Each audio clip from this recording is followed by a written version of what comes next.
Hello, everyone, and welcome back to the Waste Away podcast. Today, we have an extra special Q&A episode for you, all about the topic of habits.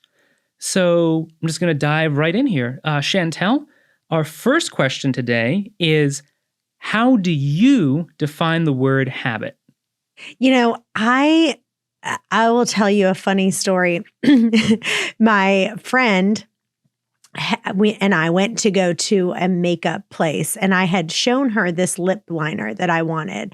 And I said, "Hey, I need this lip liner." And she said, "Oh, we don't carry that brand. That's MAC, and we don't carry that." She said, "But let me find you something that's similar."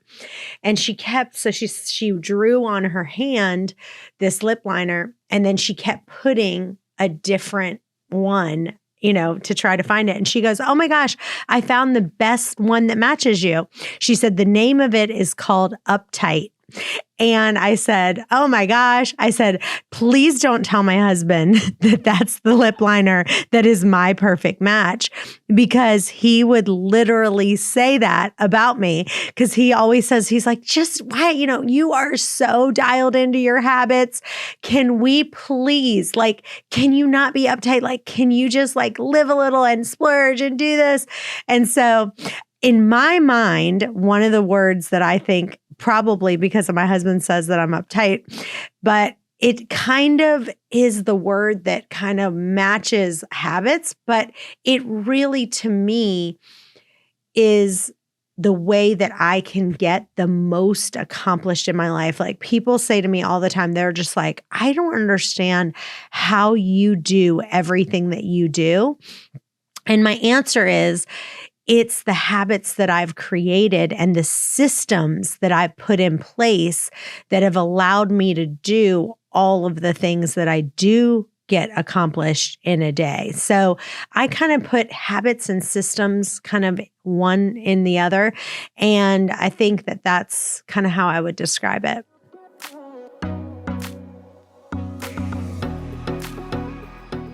So our next question today is, how do you find your motivation? I will give you one of the habits that I do, and I'll give you the reason and the motivation that came behind it. So one of the things that I do is I pretty much go to bed at the same time and I wake up at the same time every day. So for me, if I want to be healthy, and if anyone wants to be healthy, we need to sleep well. And so that is really big on having a consistent schedule. And it starts by waking up the same time and going to bed the same time.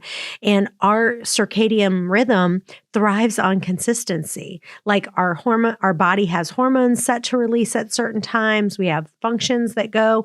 And so, waking up and going to bed, I go to bed pretty much at 9:00 at night, every night. And then at 5:00, I wake up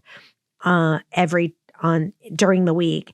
And then on the weekends, I usually sleep until about 7 a.m. on the weekends. So I'll get extra sleep, but I'm still going to bed around maybe 9:30 at the latest. Sometimes, if I'm really being wild, I'll go to sleep at around 10. But most every night, I'm going to bed between 9 and 9:30 every single night. And so what brought that motivation for me is, I know that if I don't do that, I am a complete bear. I'm cranky. I just can't function the next day. Everything gets on my nerves. I'm just not in a good mood. And so that's one of the decisions that I've made, that I've said, this works for me. I know that if I get that amount of sleep, I know that if I go to sleep at 9, I wake up at 5 or 6 every morning, I am in a great place and everyone else around me is happier. Hey guys, I really want you to join our Intermittent Fasting and Omad Facebook group. We're doing tons of giveaways right now for posting your before and after pictures, and just for posting a question in there. We're giving away free protein shakes, some digest aid, all kinds of fun stuff. So please join our Intermittent Fasting and Omad Facebook group. The link is in the show notes. So how hard is it to always go to bed at 9:00?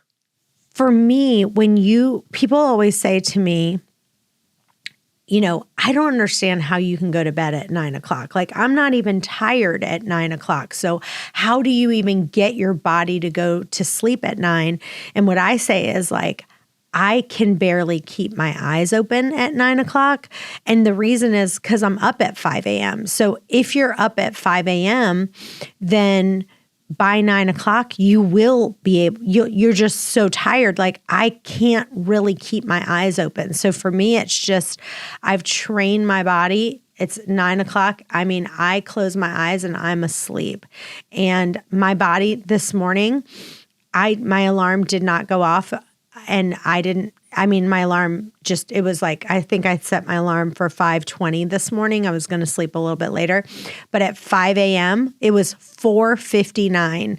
I woke up and I was like ready to go. And I looked at my alarm and I was like, wow, I woke up. And so I decided to just wake up right at 4:59. So my body has been trained. So it is so easy for me it's 9 to 5. Go to bed at 9, I wake up at 5.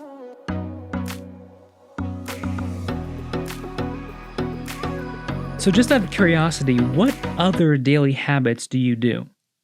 One of the things that I like to do is to walk 10,000 steps per day. So I do have an Oura ring. I also have another watch that tracks how many steps that I do. And we all know that we sit way too much. And we weren't made to sit at desks all day and then sit in our cars, all day and then sit on our couches for the rest of the evening. Like, we were evolved to move. Like, we're supposed to move and we're supposed to lift things and walk for time. And, the thing is that if we want to be healthy, we have to move more. And so I try to be a little obsessive about, okay, am I moving 10,000 steps per day? And really, I try to walk around 3.5 miles per day. It's been so brutally cold here. And so it's been harder for me to walk, but I still do it. Yesterday, one of the nice things is I work in a town center area. And so we go out to a different place for lunch all the time. And every one of the restaurants are about 0.8 miles to 1.5 miles away. So we walk to lunch every day. So that gives me 1.5 miles there and then 1.5 miles back. So that gives me around 3 miles a day. Then I also love to walk with friends in the afternoon, and we usually walk like 3.5 miles. So that's kind of my big thing is if I can literally go, how can I get to wherever I need to get to? So like if I need something from the drugstore, the nice thing is like, I'm not going to go in the car. I'm going to go walk to go there from my office. So for me, those 10,000 steps are really a big deal, and trying to walk at least 3.5 miles per day with a friend outside is probably one of my favorite things to do. Hey guys, I'd love for you guys to listen to a podcast that we did about the side effects from wine and the differences between natural wine and traditional wine. So go to chantelrayway.com/wine and you'll see transcripts, you'll see some different episodes. But here's the thing, you can get your penny bottle now of dry farm wines and make the decision that if you're going to have wine, to make sure you have the most natural, healthy wine in the world with no additives, only natural ingredients. All the other wines out there have so much sulfate, so much sugar. Why put that poison in your body? So get your penny bottle now at chantelrayway.com/wine. So were you always a walker? Probably in the last 4 years. And I realized that if I don't, those 3.5 miles that I walk, if I do not walk 3.5 miles a day, for 5 days a week, 6 days a week, I will be about 5 to 7 pounds heavier. So it literally is about 5 to 7 pounds on the scale. Like if 1 week, it's extraordinarily cold, or if I'm sick, or who knows what the reason is that I'm not doing it, 1 week of me not doing it, I'll be about 5 pounds heavier. So our next question is, how often do you work out? I'm just not as peppy and I'm not as happy if I'm not getting the workout that I need. I work out, for me, I work out 5 to 6 days a week. So I will kind of go with you and tell you what my daily routine is from the time that I wake up. So as soon as I wake up around 5 a.m. and then I do it's called now I can't remember, the YouVersion Bible app. So there's like a plan that I do on there. I wake up, I do that. And then I usually do get on Facebook for about 10 minutes in the morning. It's just a habit that I've gotten into and I haven't broken it because I just like to spend about 20 minutes in bed before getting up. So I'll do like a 10-minute YouVersion app. Then I do like maybe 5 to 10 minutes on Facebook, which I can get rid of that, but it is truly what I do. And then I get up and start my day. I immediately turn on a podcast. So I turn on some kind of sermon that I put on and I listen to that sermon from about 5:30 until when I'm at the gym. I keep my headphones on. So sometimes I have a personal trainer and sometimes I just work out with like a group. So if I'm with the group, I put the headphones on and I continue to listen to the sermon. And so every single day I'm listening to at least 2 sermons on podcast, and then I'm listening to another 2 podcasts on leadership, on how to grow my leadership. Every morning when I come back, I have written on my mirror, I have 4 sayings that I say to myself every day. I say, I develop leaders. It's not something I do. It's who I am. God, help me to be the very best that I can be every day. I give 110% every day. God, show me how I can be a blessing in someone else's life and show me how I can grow other people closer to you and grow myself closer to you. So I say that every single day. Those 4 things, it just kind of gets my day going and kind of reminds me of what my day is. I never have been like a big affirmations person, but I just felt like 4 things is not a lot of things. And I just have it literally written on my mirror. So it reminds me to say those 4 things every single day. And then I get up, I take a shower, and I do have a girl at the house that does my hair, like blow dries my hair for me, because that to me is a waste of time. So I can like do other things while she's blow drying my hair. And then I kind of get my son ready for school and get him out the door. Sometimes I take him to school. Sometimes my husband takes him to school. And then my son has Bible verses that he has memorized since he was a baby. So he has over 200 Bible verses memorized. So that morning in the car, we will go over a new Bible verse and kind of review some of the old Bible verses that we have. And then every single morning, my son does his whole routine. So he does a routine where he has 100 push-ups, 50 sit-ups. He does 4 Bible stories, and then he memorizes 15 Bible verses. So that's his morning routine. So I help him with his morning routine.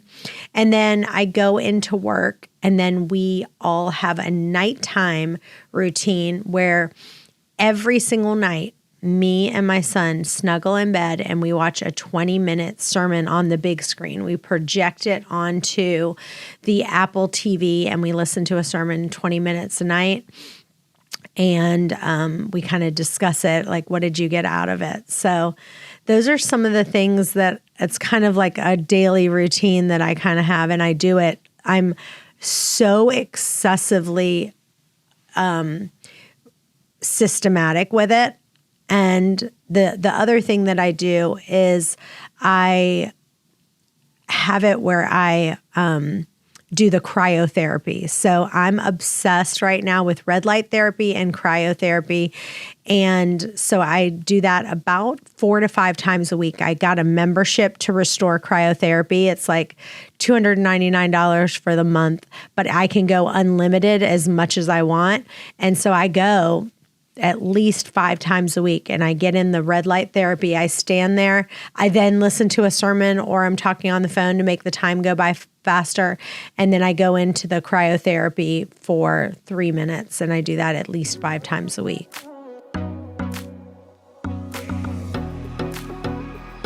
And could you explain for the people who might not know what exactly is cryotherapy and red light therapy? Some of the benefits of cryotherapy is, well, first of all, what cryotherapy is, it's basically the use of extreme cold to freeze and remove abnormal tissue.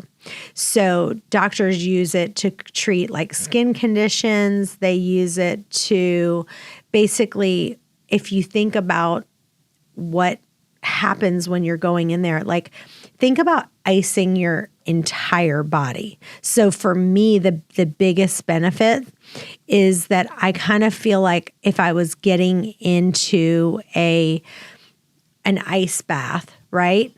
That would be really good because it number one, it optimizes your sleep. It kind of reduces any pain and swelling. And it just kind of increases your mood and stuff like that. So if you think about, if you literally so for me, I have chronic knee issues. And for a little while, I was having a lot of back issues. And so sometimes I do the local cryotherapy on my knee. And what that is, they literally take this machine and put it right around your knee so it targets kind of that pain, swelling, and soreness.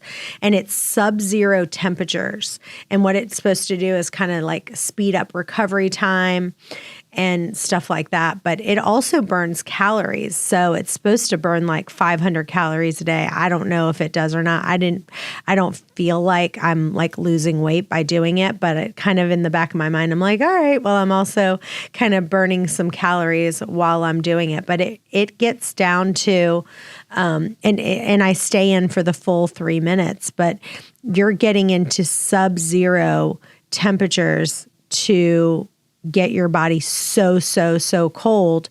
And I love it. I feel like a new person after I do it. I don't know about you, but there's something really special about having a group that you can connect with, a group you can grow with, and a group that you can learn from.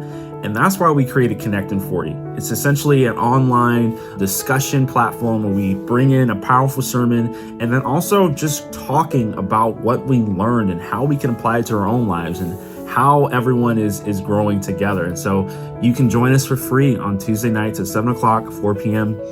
Pacific, 7 p.m. Eastern, where we're going to essentially connect online for about 40 minutes, go through a sermon, and then have group discussion about how we can apply that to our life. It's really powerful and is a great way for you to connect with other believers if you don't have that community where you are. So join us for ConnectIn40. You can join us for free. Just go to ConnectIn40.com.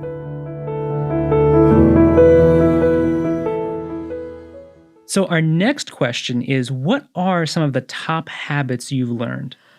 One of the things that I did was, I think I listened to a podcast and it was talking about how people who were very successful, people who were kind of self-made millionaires, they all, if you kind of took them all into a room, there were a few things that, 90% or more of those people did. And number one, they got up early. And so if you look at those people, the study that they were talking about on the podcast was that most of these people were getting up at 5 o'clock in the morning to kind of get themselves going. They felt like they could accomplish more. In the morning time, the amount that you can accomplish for most people, you're fresh, you're going, and that they were able to tackle things and give you a sense of confidence that you needed. So that was number one, that they got up early.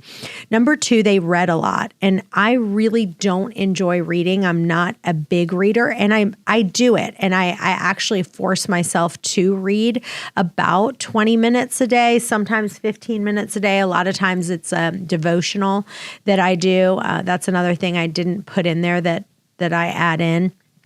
And I'll sit and do a devotional and kind of get quiet and do that for about 20 minutes. But they read a lot. Leaders are readers. And so I force myself to either listen to it on audio or read something.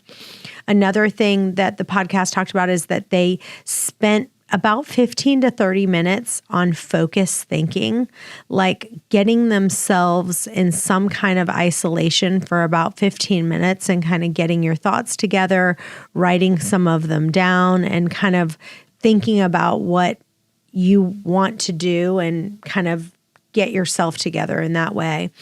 They also made exercise a priority. Like they made it where they were regularly working out 5 to 6 days a week. All these people who were leaders that were successful, that's what they did. And then another thing they did was spend time with people who inspire them. And the people that they hung out with, they were getting rid of people who were toxic in their life. They were just limiting those people. And they were literally spending their time with people who were successful. And they were really, really particular. Like just because someone asked them to do something, they weren't necessarily saying, yes, I want to do that. I want to make sure that the person that I'm spending time with is going to uplift me. I have the same goals as them. They have the ability to stay motivated, stay positive. And another one was getting enough sleep. Like they wanted to make sure that they're getting anywhere from 8 to 10 hours of sleep. And so, everyone knows that you function best when you're well rested. And so, it was funny that they were saying that 90% of these self-made millionaires were sleeping 7 to 8 hours or more a night. And so sleep is just critical to your memory function, to your creative thinking, and it's critical to success. And so that's something that has been, really important to me. And another one was that they had multiple incomes. Like they basically didn't rely on like a single source of income. They kind of created a couple different multiple streams so that they kind of were diversified in a way that if there was an economic downturn, that they would have something to kind of fall back on. And another one was that they just kind of stayed away from people who kind of sucked and zapped their time. And, for me, and that they were really good at time management and figuring out a way to being able to say no to things that weren't their highest and best use. And so for me, one of the things that I do is my time. I constantly remind myself that my time is my most valuable asset.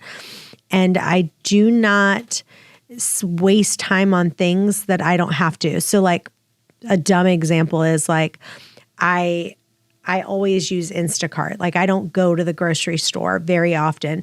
Every once in a while, I like to kind of look around and it's fun. And the only time I do it is with me and my son, because we kind of think it's fun to do that together. So it's not really like a chore that I'm doing. It's quality time that I'm spending with him and stuff like that. So if I'm going to do it, I'm not really going by myself. I'm going to go with him and we'll kind of be like, oh, let's look at that or something new. But for my regular groceries, I'm always using Instacart and it's already knows everything that we kind of get. And it's like, boom, boom, boom. 3 minutes later, I've now saved an hour at the grocery store. So that's really a big deal for me to go, yeah, I'm paying more. I'm paying a delivery fee. The price of the groceries are way higher.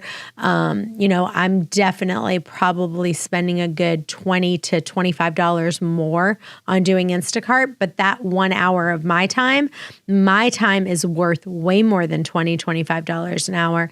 So constantly finding ways for myself to constantly go, how do I save my time? And okay, if it costs a little bit of money, who cares?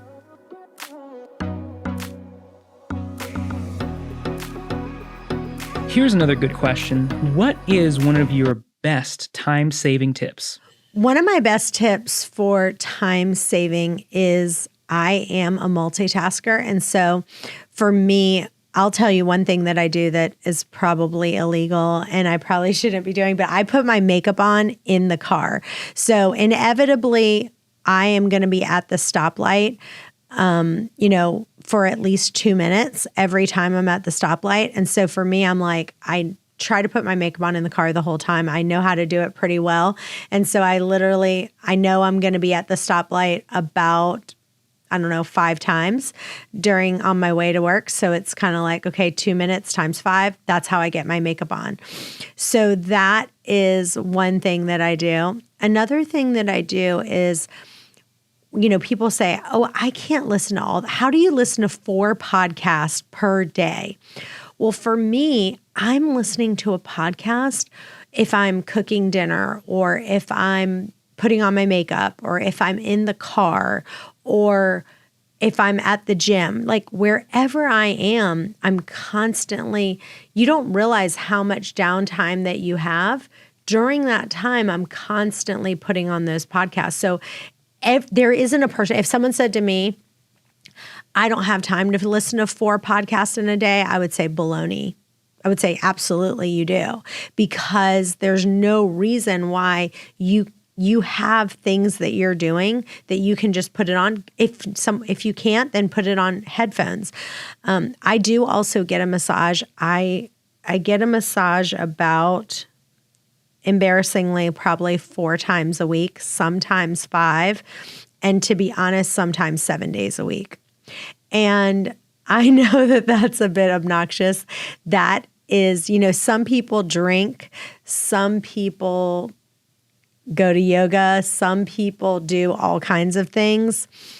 For me, I get a massage. That's like my alcohol. That is my thing that I love to do, and I don't feel bad about it. I work extremely hard.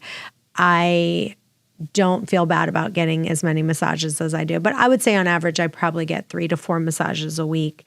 And even when I'm sad, if I'm sad, sometimes I'll go get a massage. It really turns myself around in so many ways. And so a lot of people will do destructive things. Like they'll go out, the place I go to this Tao foot massage, and I think it's like $35, $40 for a massage. So I'm like, okay, well, other people might go out to eat, and another person might go and they'll go out to the bar with their friends. Well, you're going to spend $40 on going to get drinks and stuff like that. So it's like, okay, I'm doing something that's good for my body. It transforms me. And so I don't feel too guilty about it.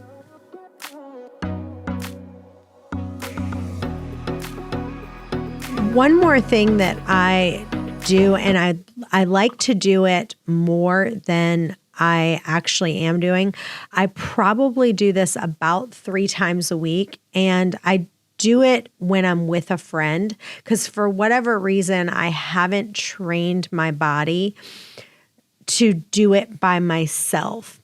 And so one of the things I love to do is when I go for walks with my friends, after we go for a walk, we go in. I have an infrared sauna on my 3rd floor. And so we go up there and do the infrared sauna and just sweating out all of the toxins that are built up. And it's just, I really wish I could do it 5 to 7 times a week. That's one thing that if I could choose to do, I would do it way more than I'm currently doing. Right now, I would say 3 times a week. But the detoxification and the benefits of an infrared sauna is just unbelievable. It gives you blood circulation. It stimulates your sweat glands. It releases built-up toxins in your body. And so for me, that's one habit that I wish I could do 7 days a week. And I have to just remind myself it releases heavy metals like lead, mercury, nickel, and it also helps with muscle aches, arthritis. I have a lot of joint pain in my knee. It really helps with relieving inflammation and stiffness and soreness by increasing blood circulation. And so that is another big thing for me. And so currently I'm doing the sauna about 3 days a week. My goal is to get myself to doing it 7 days a week. And there's another thing that I'm doing 3 days a week, and it is, we call it the Jiggle Machine. And because you literally, it's really a vibration plate. Or a vibration machine, either way that you want to call it. But my son calls it the Jiggle Machine. And it basically, you stand on it and it's a whole body vibration for your entire body. And it also burns a lot of calories as well. But the biggest thing that I don't know if it's 100% that this does it or not, but I've read that it really helps with parasites because of the vibration of it, and helps kill some of the parasites in your body. And we all have parasites, but that's an issue that I have struggled with before.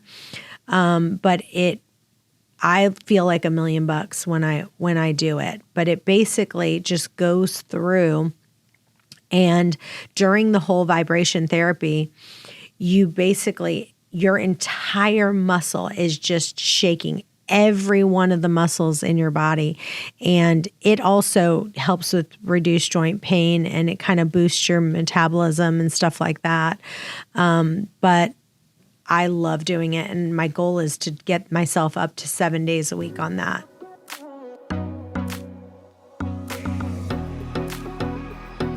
All right.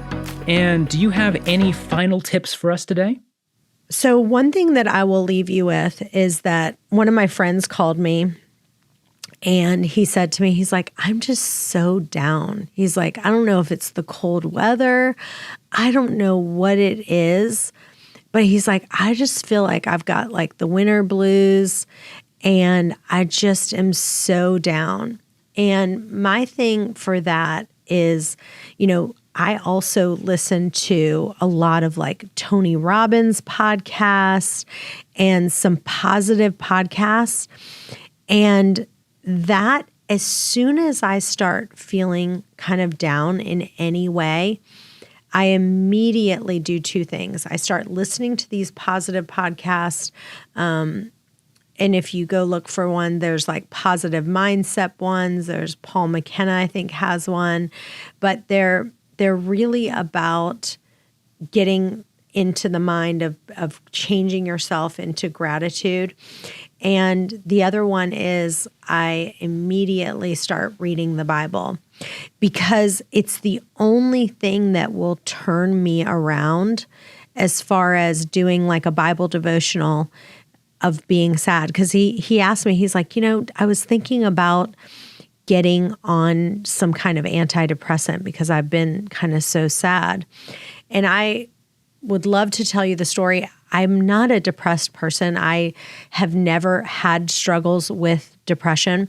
But one time in my life, it was my senior year of college, and I was so depressed because I'm a math major.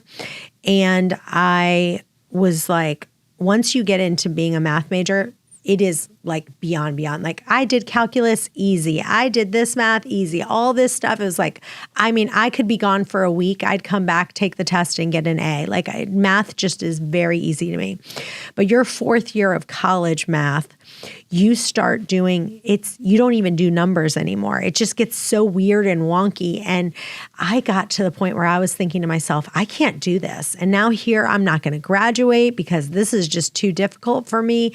Now I've gone through 3 years of school, and oh my gosh, this is so hard. And so I got myself into a depression, and I, for one time in my life, took antidepressants. And then I got to the point when I took those antidepressants for a few weeks, I got even more depressed. I literally was thinking about committing suicide. That's how sad I got. And so I really prayed about it. I talked to my pastor, and he was like, get off the antidepressants. I got off of them. I started really spending time in prayer and Bible study. And then I stopped doing that. And so for me, I'm just I'm an anti-antidepressant person, because that's the only experience I've personally had. And I was just so sad. So for me, that is really the key, is connecting. I created this thing actually called ConnectIn40.com. And it's for anyone around the country, but connecting with other people and is really, really important. And so, we have people on there from all over the country. What we do is we get on for about 5 minutes, tell people how the week is. And then what we do is listen to like a short 10 to 15 minute sermon of like really great guys like Craig Rochelle, maybe Tony Evans, all kinds of Rick Warren, really great speakers. And then we discuss what we got out of it. And then we kind of talk about, any prayer request or anything like that. So it's like a virtual small group of people that get together for 40 minutes every week. It's on Tuesday nights. And being connected with people is really, really important. So if you're not in a small group, anyone can join it. It's called ConnectIn40.com. I'd love for you to join us. But that when you isolate by yourself and you're not surrounded with people, it's really hard to get yourself out of any kind of funk that you're in.